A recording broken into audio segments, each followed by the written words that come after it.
Here we have a Gigabyte 4090 video card that came in for repair. We already disassembled the card, and this card came in locally. Customer said the card is working. He's able to use it. He's able to game on it. He's able to do whatever. So I asked, what is the problem? He said 2 of the 3 fans are always running at 100% speed. The 3rd fan is okay. It's running normally. So in my head, I'm trying to do a process of elimination. And a few questions we have to ask anytime we get a video card that has fan issues. Now, the reason 1 fan is normal and the other 2 fans are running at full speed is because we have separate headers. We have one on the right and we have one on the left. The ones plugged in on the left are going full speed. The one plugged in on the right is normal. So that tells me the main PWM signal, the GPU PWM signal, is good, since one of the fans is running properly. The next question is, anytime we have a GPU that comes in, if the person is local and I'm able to speak to the person, it comes in for a fan related issue, I ask a few questions so I can build up in my head what could be wrong with the card. I asked the customer, do you have afterburner? Did you try to adjust the fan speeds via a software? He said yes, and I was not able to adjust the fan speed. Fans are running full speed. He adjusted the fan speed via the program and the fans were still running full speed. So the 3rd question was, are you able to see RPM reading on the software? Yes, he's able to see RPM readings on the software. Those are enough questions to know what the problem could possibly be. The fan header is 4 pins. Pin number 1 is ground. Pin number 2, power. Pin number 3, signal to report RPM. So we know ground is good because it's ground. The connector is receiving power. That's why the tachometer on pin number 3 is working and reporting the proper RPM. And pin number 4 is what controls fan speed. So the fact that the customer is not able to modify or adjust the fan speed via the program, but is able to get the reading of the RPM, the current state of the fan, it tells me the first 3 pins of the connector are good, and we have a problem with pin number 4. Now, pin number 4 connects with a nearby 5-pin IC, an AND gate IC. And pin number 4 on that chip should connect directly with pin number 4 on the fan header. Instead of throwing numbers at you, let's go over the card. Because I know at this point you are scratching your head, but I'm just telling you the way I think when we receive a card like this. I build a map in my head. So this side, this fan header, where the good fan connects, is reading good. The fan is running normally. He's able to adjust the fan speed, and everything is okay. If you notice here, we have a 5-pin chip, right? Let's go over this quick. What is that chip name? Different cards, they have different names, but a lot of them, the functionality matches. TOAG. What is TOAG? I'm going to have to look it up, but probably the same as the SJ chip.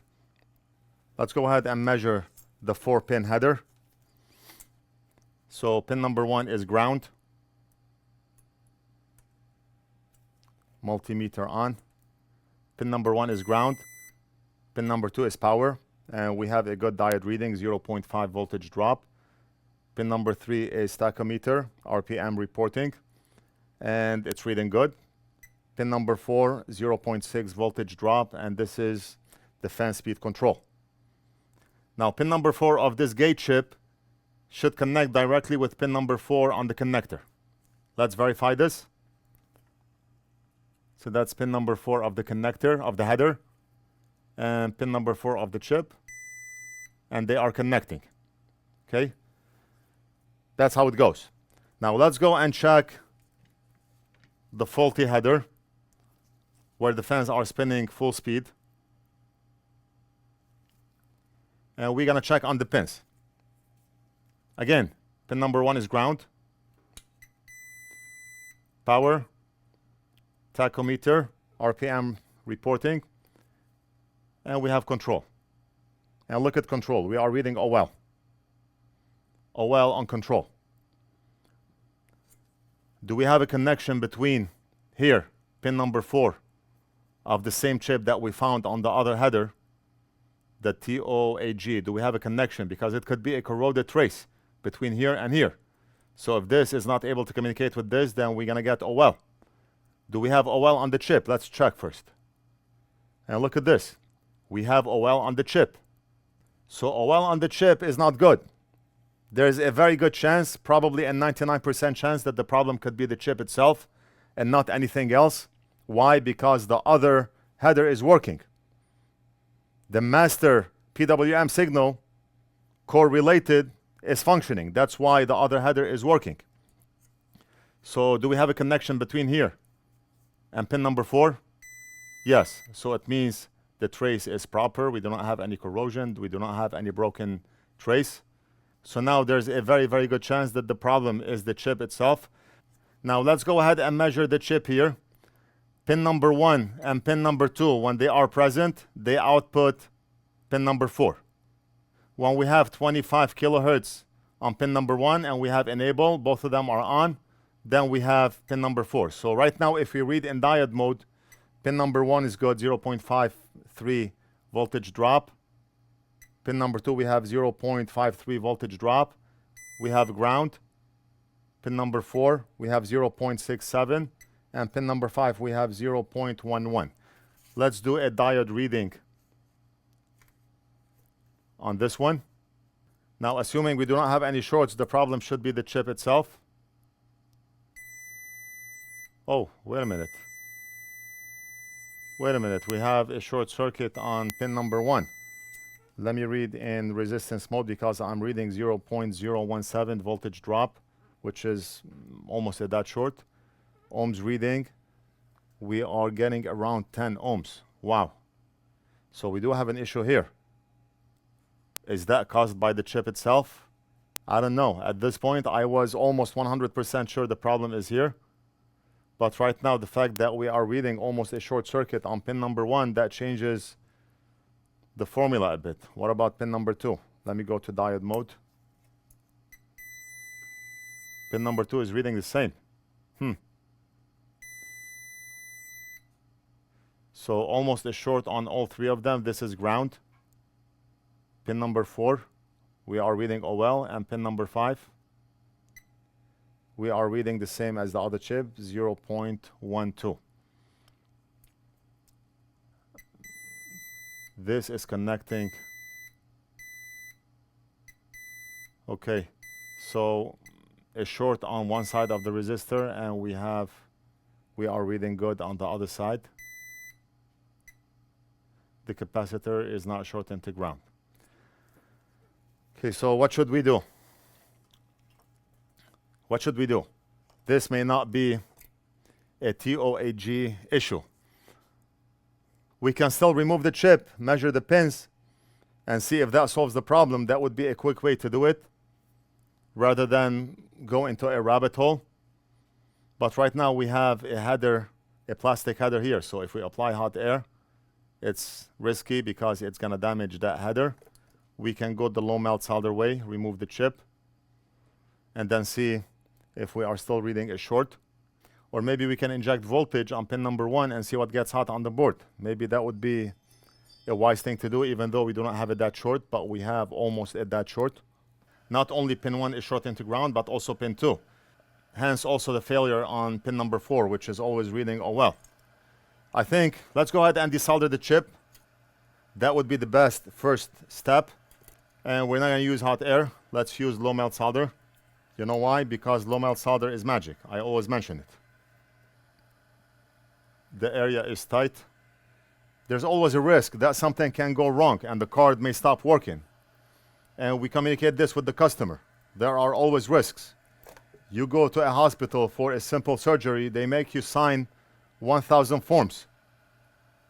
What if this happened? What if that happened? What if the anesthesia made you go to sleep and never wake up? What if this? What if that?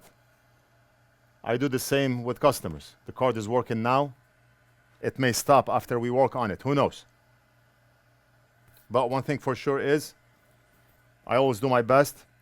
Always 100% careful.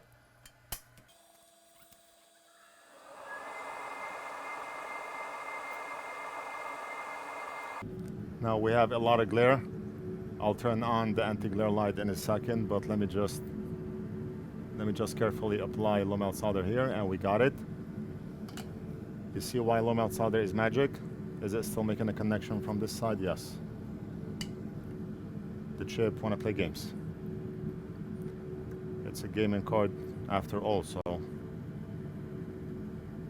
do not blame the chip. The chip is out, and it's so tiny that I put the chip on my bench and it disappeared in the ninth dimension, but I do see it right there. I do see it. It's tiny. Under the microscope it looks big, but the chip is tiny. And that tiny chip is sitting right next to a plastic connector with a lot of neighboring components. So let's go ahead and measure. Look at this. We have a reading of 0.725. Pin number 2, 0.725. So that confirms that the short was internal, probably shorting out with pin number 3, which is ground. We got it. Do we have a TOAG chip? I highly doubt, but this is the same AND gate chip as the SJ chip, which is popular on many cards. We're gonna clean low melt solder.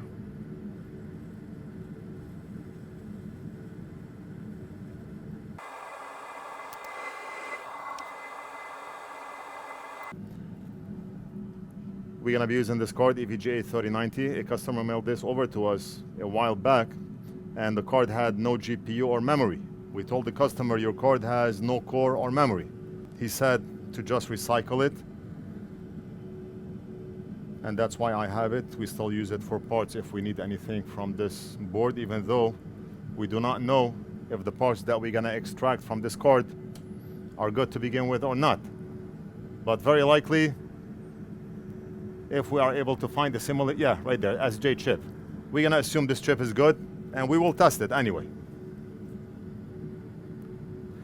Before we desolder it, let's go ahead and measure. Let's measure pin number 1. Very good. Pin number 2. Very good. Pin number 3 should be ground. Okay.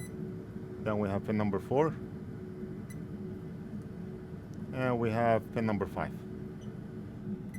Okay. Readings are good. Now, should we apply hot air here, since we do not care about the headers? I'm gonna apply hot air while being careful. We may need to use those headers in the future, but I do have a lot of headers, a lot of cards. I'm gonna use a narrow nozzle.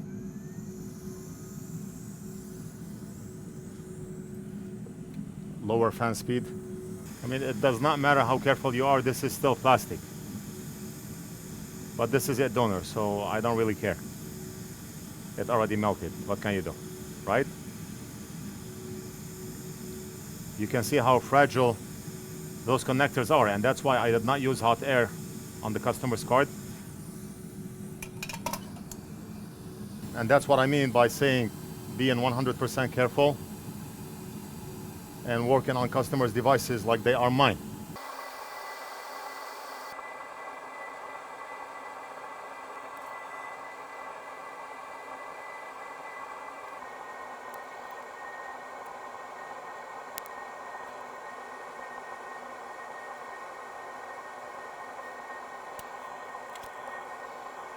And look at how NF.Flux white, it stays intact for such a long time. If you have not tried NF.Flux white, you are missing out. If you're on the same type of business or you are doing this as a hobby, log into NorthridgeFix.com, click on shop, add to cart, along with this, with our amazing NF microscope, the NorthridgeFix microscope, tweezers, braid wick, thermal camera, soldering stations, one-stop shop. NorthridgeFix.com, click on shop, add to cart, checkout, pay, and we almost always ship out same day. If you have purchased from us before, you know how fast we ship, right? And of course, 100% better than factory. And this is the chip that we replaced right next to the fan header, and that's how tiny the chip is. It looks nice and big under the microscope, but you cannot even see the chip with your naked eye. It's right here.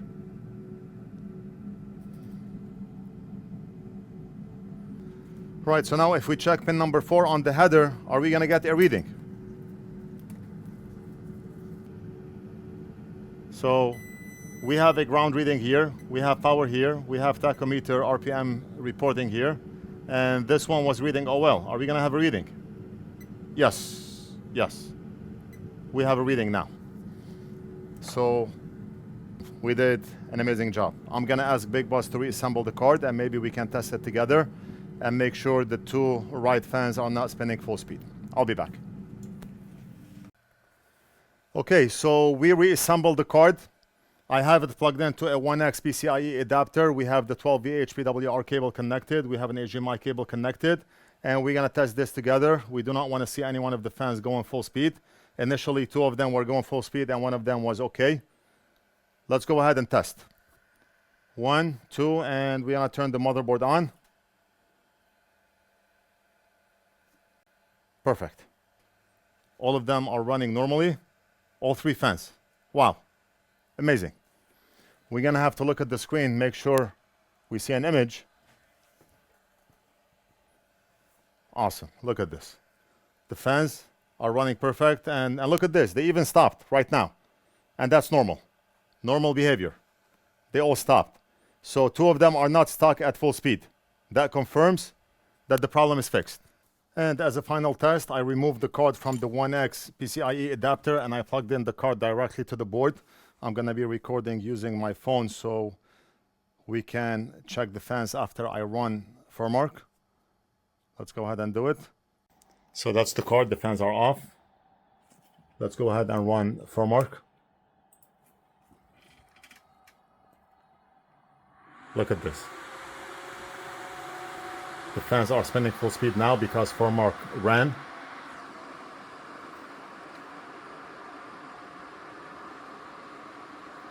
And if we stop firmware, see, I stopped firmware and the fans went back to normal. Okay, so they are not stuck at high speed.